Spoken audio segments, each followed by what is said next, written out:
This is Beverly Hills. And here come the Beverly Hillbillies.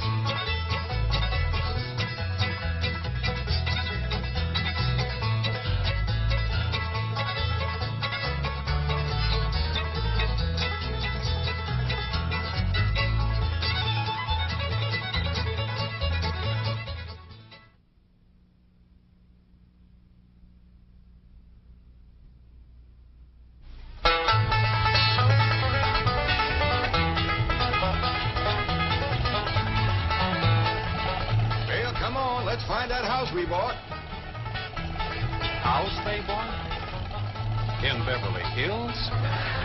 Whoa, wait a minute. Hold it. How could a bunch of hillbillies possibly buy a mansion like this? Let's take them back to their home and see how this whole thing started.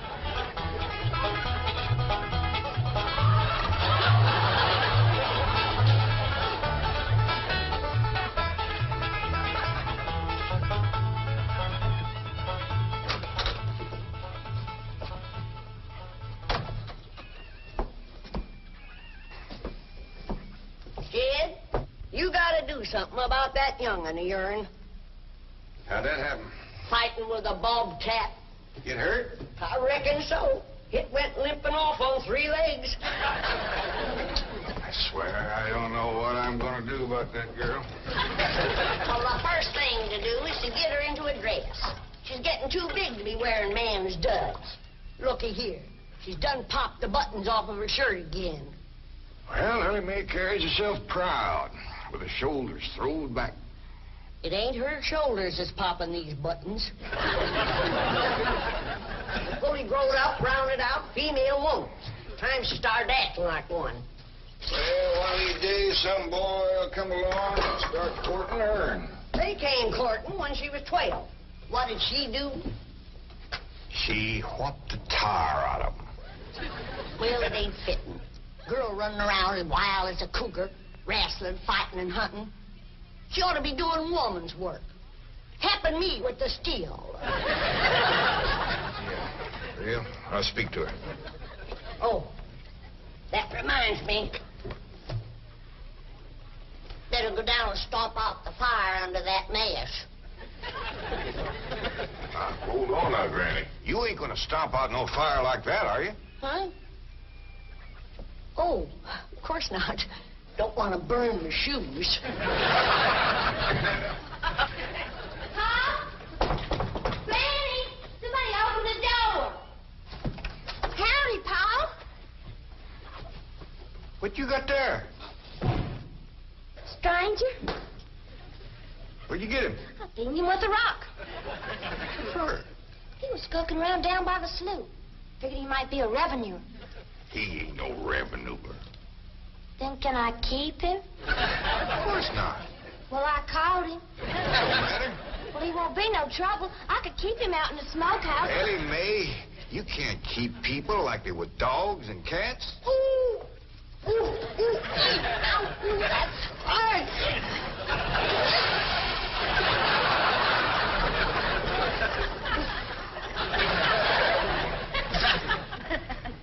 Who's that? Some feller Ellie found nosing around. Beanie with the rock so it'd be easier to tote. They're fellas from the petroleum company. What's a petroleum? I don't know. He asked me if he could do some wildcatting down by the slough. I said, help yourself. We're glad to get rid of the critters.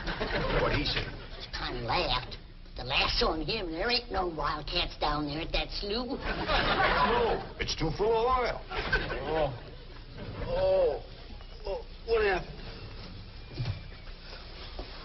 Where am I? This here is the Clampett place. I'm Jed Clampett, my young'un Ellie Mae, and Granny. Granny says you've been doing some wildcatting. There's no need to. Mr. Clampett, that swamp of yours is full of oil. I could have told you that. Well, my company would like to pump it out. Yeah, I'd like that too, but I just can't afford to have it done. No, you don't understand. You see, you wouldn't have to pay for it. Oh, I don't take favors from strangers.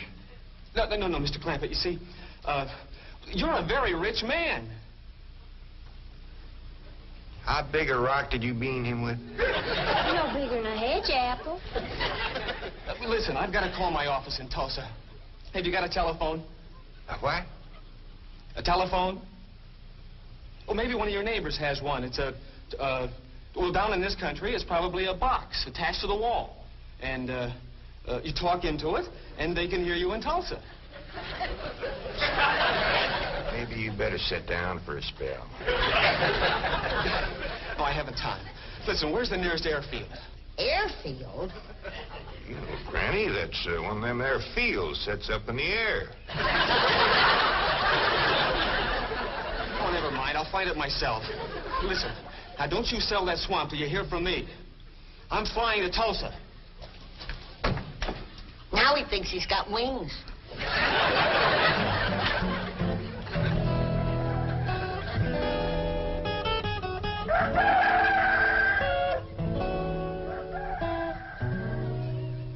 Morning, Granny.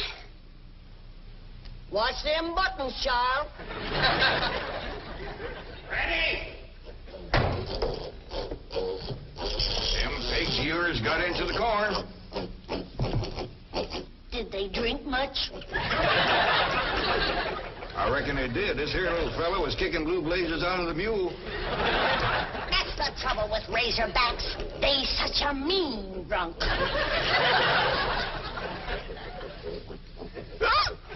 Yeah, this wouldn't happen if you'd stay in the house where you belong.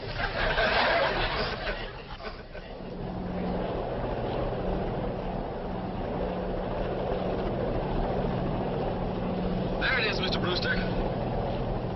From the tests and surveys, I'd say that's going to be one of the richest pools since East Texas. News like this is bound to get out. Let's go down and get Clampett's name on a deal. Where's the gun? Where's the gun? Oh, there. What's the matter?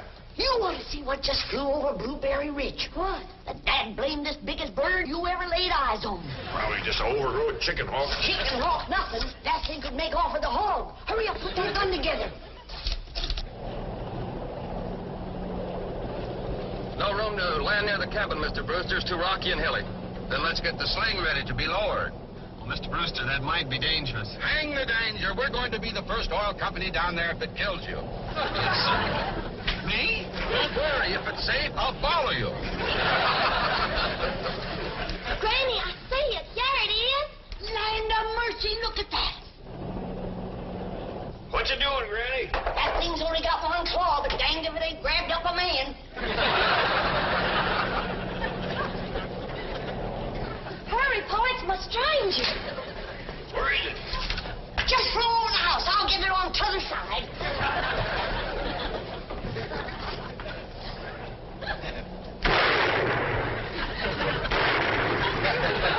You feel it, Granny? No, but I made it drop that stranger.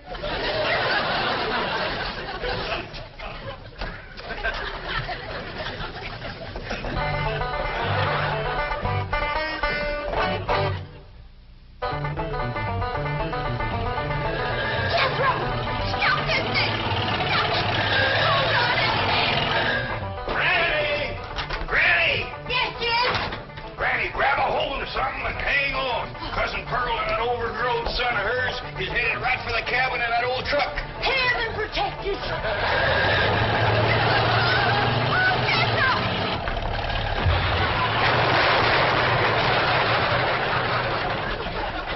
Did they hit us, kid? No, but I think they sure want the chicken house. Jed, I'm sure sorry about the chicken house, but nobody got hurt. Jethro, I told you to get rid of them worn-out brakes. I did, Ma. That's how come we ain't got none.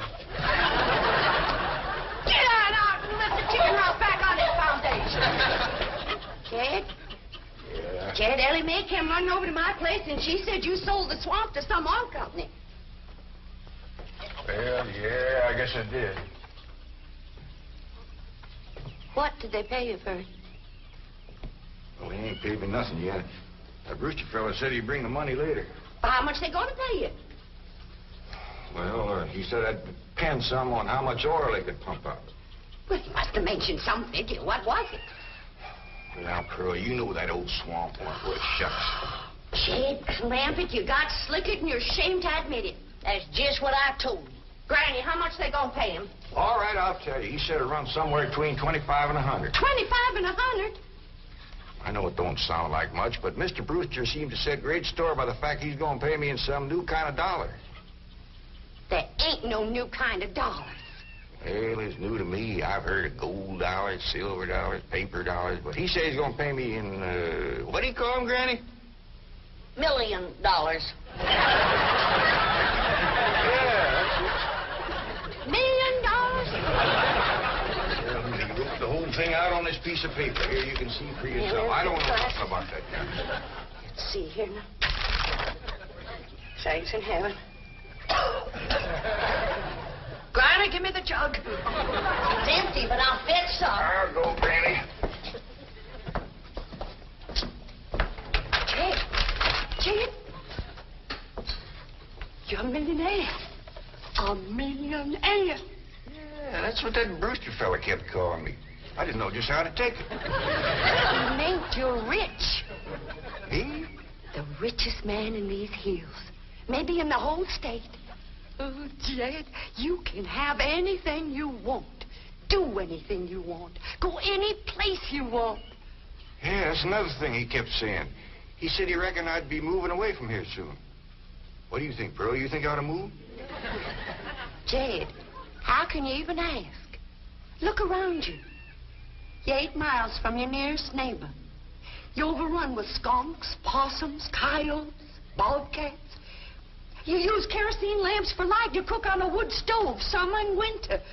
You're drinking homemade moonshine, washing with homemade lye soap. And your bathroom is 50 feet from the house, and you ask, should you move? Yeah, I reckon you're right. Man, be a dang fool to leave all this.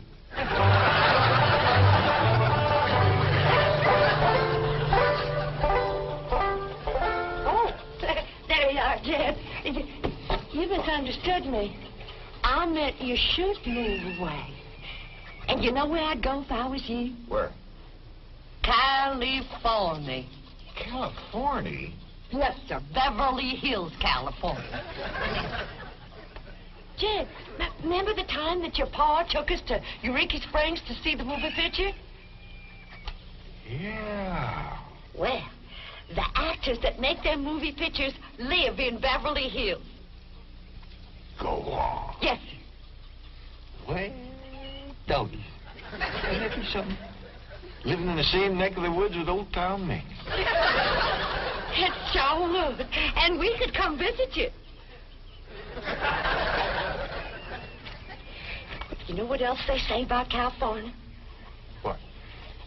It don't get cold out there. What don't get cold out there? Nothing don't get cold out there. They don't have no snow or no ice.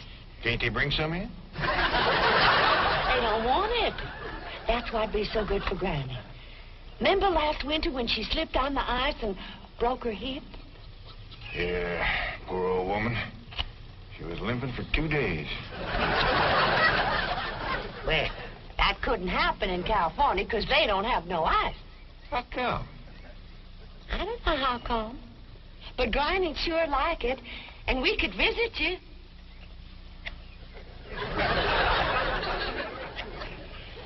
You know what else they say about California? Maybe Jethro'd know how come there's no ice. He's going to school. We could ask him. Jethro? Yeah, Ma. Come on over here. Speaking of school, Ellie Mae could get herself a fine education out there in Beverly Hills. Yeah, Ma? Your rich uncle's got a question he'd like to ask you. What rich uncle, Ma? Your rich Uncle Jade. Jethro? How come there's no ice in California? Don't look at me. I didn't take it. You big dumb. Well, I didn't, Ma. Oh, get out of here. Well, you always do. I don't know. I was saying, Jed, folks claim California's got it all beat. Why, things grow twice as big out there. Jethro would be a whopper, wouldn't he? Ain't he could help you move. He's awful handy at lifting and toting, and he could drive you out in my truck. I tell you what, Pearl. I'm going to have to study on this. When that Brewster feller comes back, I'll ask him what he thinks. Well, your cousin is right about that, Mr. Clampett. Beverly Hills is a choice residential area, and lots of millionaires do settle there. Folks like me, huh? Well, millionaires. And movie stars, too. Oh, yes, yes. Is Tom Mix there? No, I'm afraid Mr. Mix is dead. Oh? Oh, yeah. What's the matter with me? Remember, Pearl, he got shot at the end of that picture. Well, there are plenty other movie stars, and that's where Jed wants to live. Ain't it, Jed? I do like the notion of living in the hills. Never could stand flat country. Mr. Clampett, I think it only fair. That is, well, I think you may have a wrong idea about Beverly Hills. Is that where you live? No, my home is in Tulsa. Well, say, maybe you could get us a place there in your neighborhood. Mr. Clampett, let's not beat around the bush. You will love Beverly Hills. Then that's it. Can you steer Jed onto a good place? No, I can get the bank out there to handle it for him. He'd like a nice big place with plenty of room for his kinfolk to visit him. I would like a nice, roomy place if I could afford it. Oh, Mr. Clampett, with your money, you can afford the Taj Mahal. Okay, I'll take it. Well, no, you see, I was just making a little joke. Oh, well, go right ahead. Well, you see, the Taj Mahal is in India.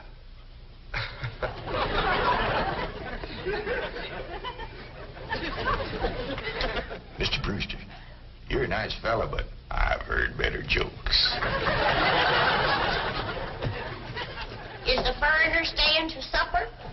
I'm ashamed to say I ain't asked him. How about it? Oh, I don't think so. Oh, no trouble. What you cooking tonight, Granny? Mustard greens and possum innards. Mm-hmm. Did you hear that, Mr. Brewster? Very clearly. Want to change your mind? Not this time. Well, if you should happen to come back tomorrow, we'll be having leftovers. That's the thing about possum innards. It's just as good the second day.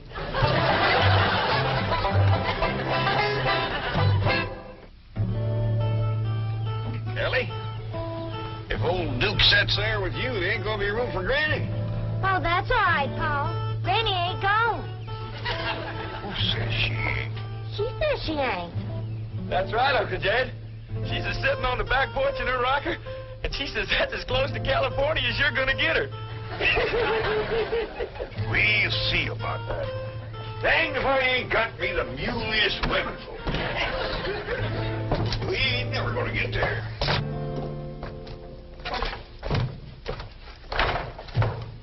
Now, what's all this nonsense about you ain't going to California? Ain't no nonsense to it.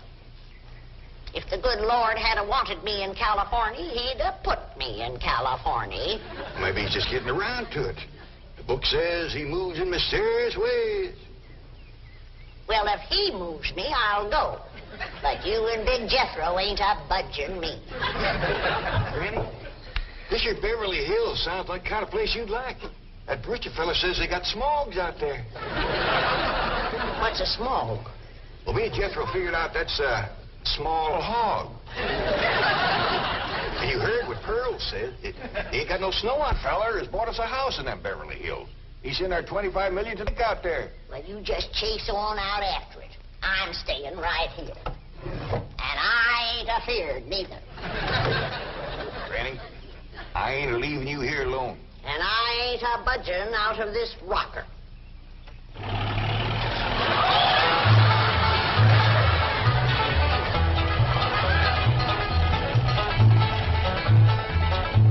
Jethro, what does that sign say? It says Beverly Hills. You hear that, Granny? We're there. They call them hills? Why, we got moles that can push up higher ridges than that. Well, leastways, it's hills. We'll be among our kind of folks.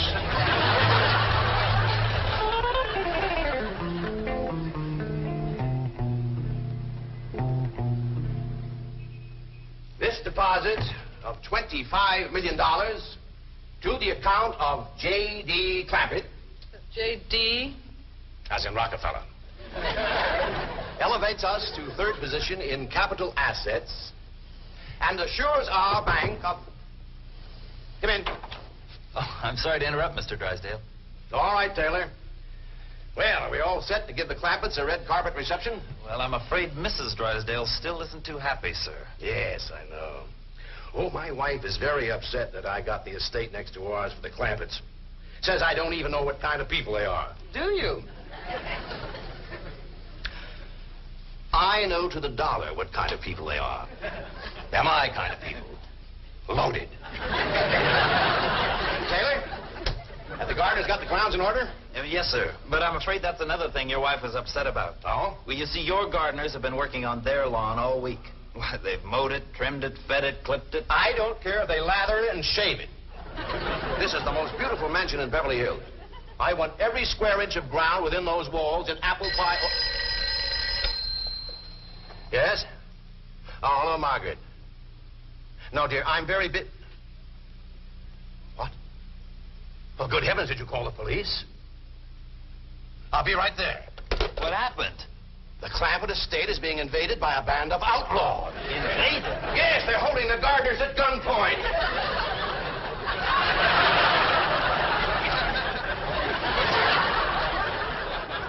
Sure is lucky we come along when we did.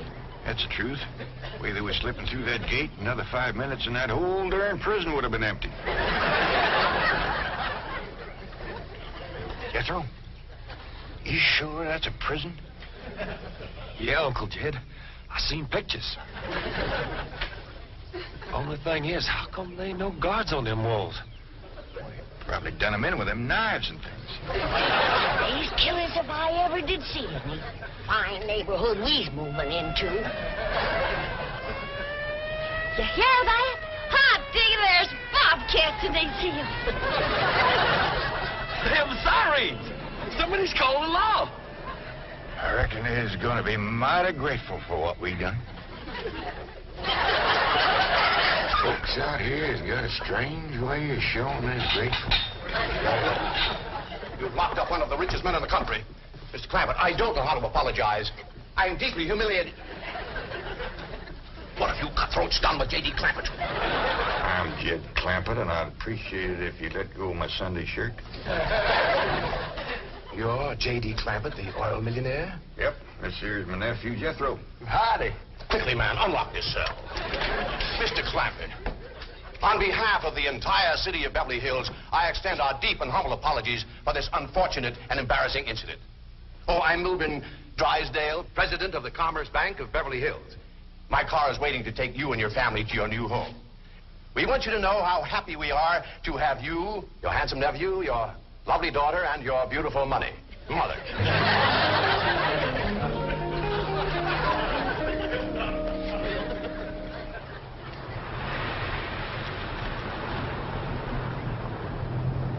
a minute! Stop this car! Mr. Drysdale, you tricked us. You just took us out of jail so you could bring us back up here to prison. Head for the hills, everybody! Oh, wait!